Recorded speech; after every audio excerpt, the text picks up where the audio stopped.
The 5K has become the fastest growing distance in the sport of road racing. The Carlsbad 5000 is where the 5K came into prominence, where 16 world and 8 U.S. national records have been set. Today we celebrate Carlsbad number 32. Welcome to the world's fastest 5K. Hi everybody, I'm Tony Revis along with Matt Turnbull, the lead athlete coordinator for the Competitor Group. 10 seconds away from the men's professional start of the Carlsbad 5000. 4, 3, 2, 1. Matthew is billed as the world's fastest 5K with reason. We've seen 16 world and 8 national records from the United States alone set on this course.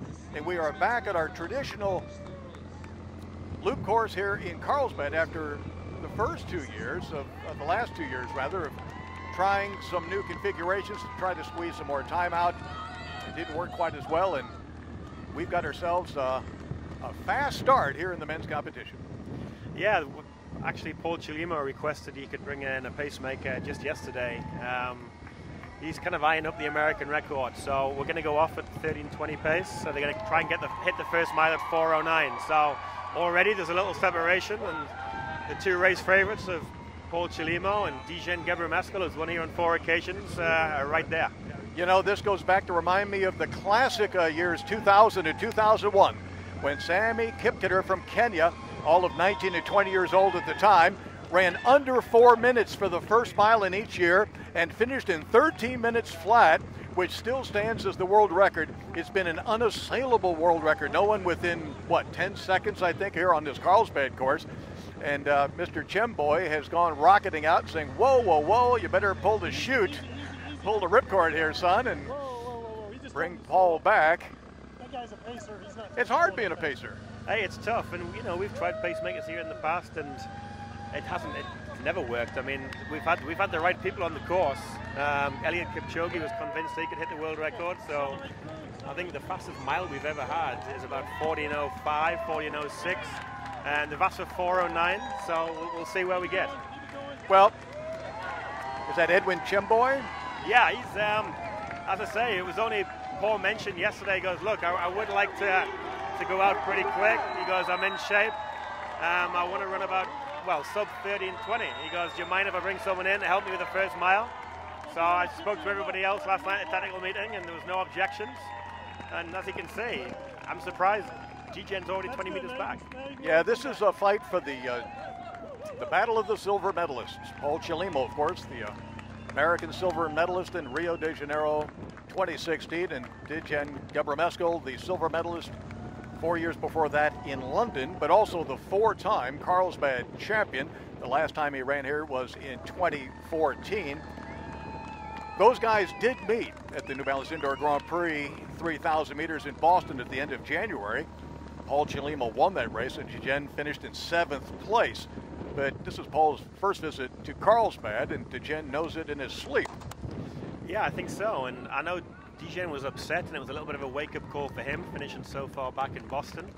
And I'm in Ethiopia a lot, and I spoke to Dijen, and that kind of fired him up. So I know he wants his revenge. So he just had a quick look at his watch, and I think he's trying to work out how quick these guys are going. But he's not being gapped more. He's still 10, 15 meters back. So once the pacemaker slows or drops out, then I think the real race will start. Yeah, Dijen knows how to apportion his energy over this particular 5K layout, but Chilimo's on a roll. He ran just last week the last leg, the anchor leg, in the World Cross Country Mixed Relay, a brand new event at the World Cross Country Championships in Kampala, Uganda. He had the fastest split. He's the U.S. Indoor 2-mile champion. He won the Indoor Grand Prix in Boston. He's got the strength based off a 5th place finish at the Jackson at the Gate River Run 15K. So you add it all up, and Dijen might have a much faster 5K PR, 12:46 to 13:03, but Paul's on a roll. It's all about confidence, you know. It's okay, you've got to have the talent, obviously, but it's like any sport. If you feel good, and he's very confident, and immediately talking about American records, so he thinks he's in shape to run 13:20. So hey, we're all good.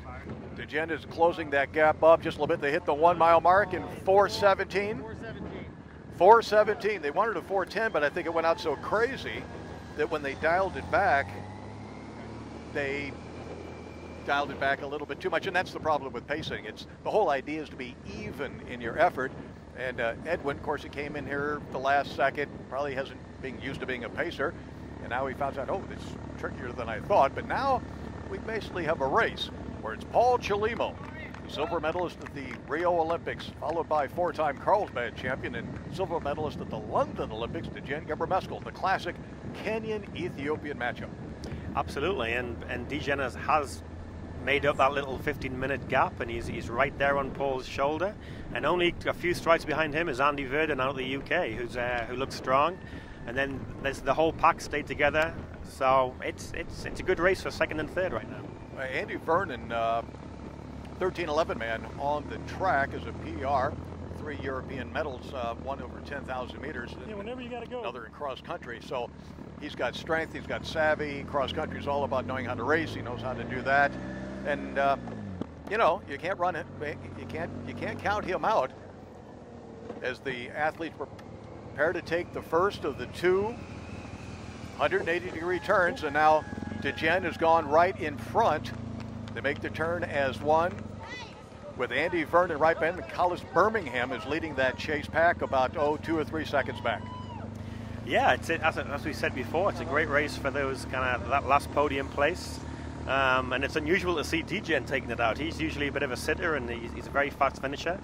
But you talked about course management before, and he's been here so many times. He knows how to win, and maybe he's been a little bit more consistent with his pace, and that's why he's made that 15-meter gap up. You know, you were talking before the race. We were sort of chatting, and you were talking to one of Dijen's managers, talking about is he ready for this? Because he seemed a little, nervous. He knew this was going to be he knew this was the battle, and you know, you kind of read that. Yeah, he's usually a very kind of calm and quiet sort of guy, but this morning he just seemed a little bit out of sorts. Maybe he was a little bit nervous because he knows this is an important race. He didn't expect his indoor season to go how it did. He realizes that he's got to kind of re-establish himself. So there's only kind of 3-race plan was Boston indoors, here, and he's just become a dad as well. So he's actually flying back home, and then he'll be back for the Boston 5K, and then he'll hit the outdoor season in Doha. Yeah, the Boston 5K is the new kid on the 5K block. It's where Ben True and Molly Huddle 2 years ago set what are now the American records, taking over from the Carlsbad 5,000. Mark Davis had it in 1996 and Dina Castor in 2006. But Dijen looked at his watch and sort of stepped on the gas just a little bit more, and rather than shoulder to shoulder, now we have one single file, and he's pressing. This is very much the opposite of the traditional Kenyan-Ethiopian style of racing. Absolutely, and as I said before, I'm surprised to see Dijen taking it out, but I actually think he is fired up. He knows he needs to post a good time. He wants to get his career back on track, but his form back on track. He was very disappointed coming out of the indoor season. He wants to start putting it right here. Yeah, he's a great indoor racer, famously beating Mo Farah at that Boston indoor meet with one shoe, I think was back in 2010. And he's doing not only combat damage, but you can see Paul Chelimo's baring his teeth a little bit. He's feeling this effort as Dijen, once you get on it though, you can't come off of it. Well, that's it, and it's definitely a 2-horse race now, and Dijen keeps looking at his watch. He knows where the split, he knows where the K markers are, even though they're not actually marked on the course, just the miles, but he knows exactly where he is. And here's the gap right now, a little downhill past the Tamarack Beach Resort Hotel, and he's got a margin as we head toward the 2-mile mark, 8:28 right now. Yep, he's put the hammer down. He said, and Paul doesn't look as though he's got an answer to it. As he said, he's a little glance over his shoulder, and Dijen's won here 4 times. He's gone to 5 in a row. 8:43 for 2 miles and about a 1.5, 2-second gap, and it's widening with every stride. And you can take a look at, he just clips right along. He's got a much shorter stride, but this is his home crowd. This is his home course, going for an unprecedented 5th title. Dejeni Berhanu has got 3 titles. Steve Scott, the inaugural 3 titles from 86 through 88. And now Dijen Gebremeskel from Ethiopia looking for an unprecedented 5th. Yeah, he does genuinely love this race.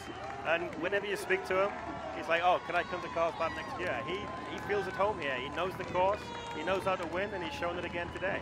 Maybe that's where those nerves came from before the race. He knew that he was going to have a spirited attack. I think he had a plan in mind. He didn't wait till quite the 2 miles. It was like the 3K. I think that's what it was. Only we Westerners do miles, and the rest of the world does metrics. And so it was at 3K where he made his move. Yeah, and he ran smart. He didn't panic because the pace was very quick in that opening mile, and he just sat there, and we said he'd been gapped 15 meters, but he knows exactly what he can run and where he can do it. So, and he's shown again today. He's just running smart. He's just destroying Paul Chelimo right now, and the rest of his field. Andy Vernon's still in no man's land in 3rd place, but DeGen's just opening up the gap with every stride. I mean, he's that same very metronomic clipping right along, just looks great. You know, he hasn't mismanaged this because he knows it too well. I think so, and you know, when you've won here 4 times, you get to know the course, and he's just running cleverly. You know, he didn't panic with that early gap, and he reeled him in, and I don't think anyone's going to catch him right now. Interesting to talk to both he and Paul after the race to see how they read this and how that maybe first kilometer played into this, because Edwin Chemboy took it out so hard. It's 11:03 at the turn, and we'll get the split on Paul Chelimo in 2nd place. So 11:03 at the turn for 1 and 10 seconds. That is the margin. Is DeGen Gebremeskel, who's only 27 years of age. I thought because one guy was a 5,000 meter silver medalist back in 2012 and Paul Chelimo the silver medalist in 2016, there might have been a gap in age, but it's only a year apart. DeGen is 27 and Paul's 26. Yeah, I mean, they're both pretty much coming into the prime, so hopefully we're going to see these two matched up over 5 and probably 10K as well over the next, well, certainly the next Olympic cycle. So these are 2 great competitors, as you've said, you pointed out that they're the last 2 Olympic silver medalists. So only Mo Farah's beaten them. Yeah, you'll have to say that this may well stoke the fire for Paul Chelimo as well. You would think, based on the year he's had and his declaration, I think, early in the year, that he wanted to go undefeated this year, which is a tall order for any athlete in the world, except Usain Bolt, perhaps. But he was 5th at the Jacksonville race at the Gate River 15K. That's not unusual for him. It's an over-distance race for him.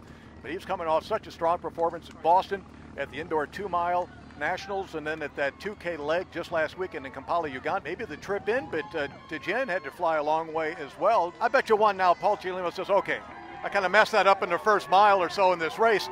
Let me come back next year and try my stuff again. I think so, and I don't think it's overconfidence. He's just a confident young man who wanted to run well. He might get caught for 3rd. Andy Vernon was right on his shoulder as we made the turn down towards the finish line. But I'm sure Paul will want to come back, and you're right, it might fire him up for the rest of the season.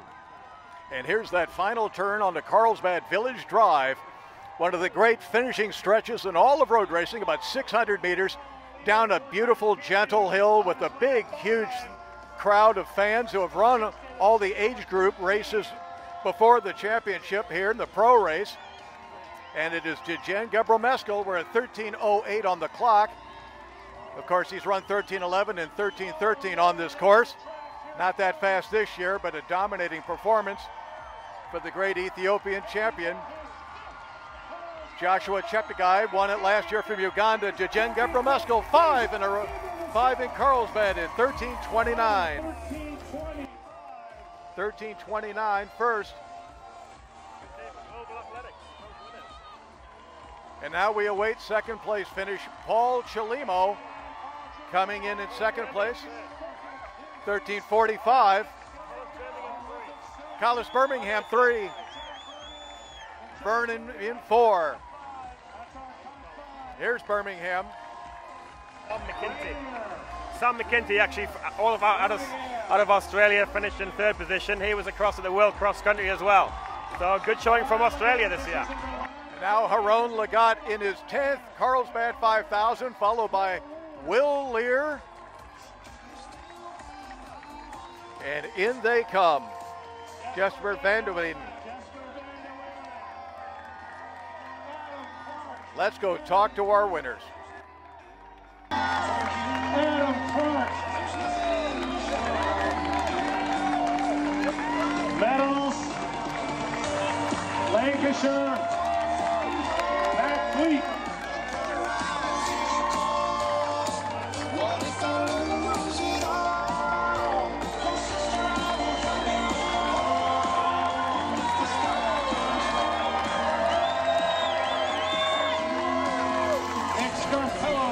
Well, DeGen, tell me about the race.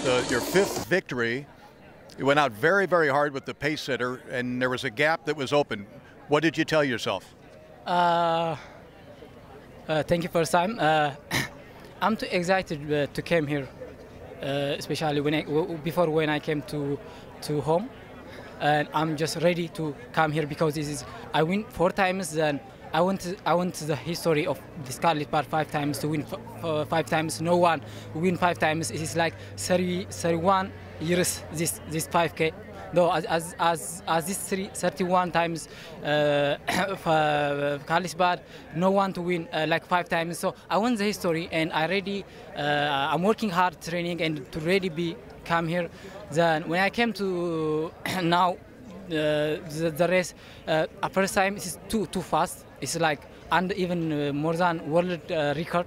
I saw my time. It is no one can go like this human being. So I give little bit gap. Then after 1 mile, I joined for the team. Actually, it's Chilimo. Then after that, I pushed the race, all the race myself. Well, congratulations. You really know this course. The people love you here, and we hope to see you next time for a maybe 6th title. Congratulations. Yes, I hope I will come with my family for next time, and I will try to win 6 times. It is like my race. I feel like the win. I feel even myself no can win in Carlsbad. So I hope I will be next year for you. Thank you so much. Thank you. Well, Paul, congratulations. Your first time at Carlsbad. Take us through. The pacer went out extremely hard, probably too hard. How did that affect the race? Yeah, it was good and bad for me because after the first mile I was tying up a bit, but today I wasn't feeling that great. You know, like my leg turnover wasn't that great, so I can't say much about it, and I'm just fired up for next time. No, does it inspire you now to come back to Carlsbad now that you know the layout and the way the race goes, and okay, now I know how to do it better? Yeah. So I feel like JJ knew much about the course and knew when to make the right move and everything. So I learned something today, and next year I'm gonna come back stronger. You know. Beautiful. All right, congratulations. So good luck the rest of the season. Thank you. Appreciate it, sir. Thank you.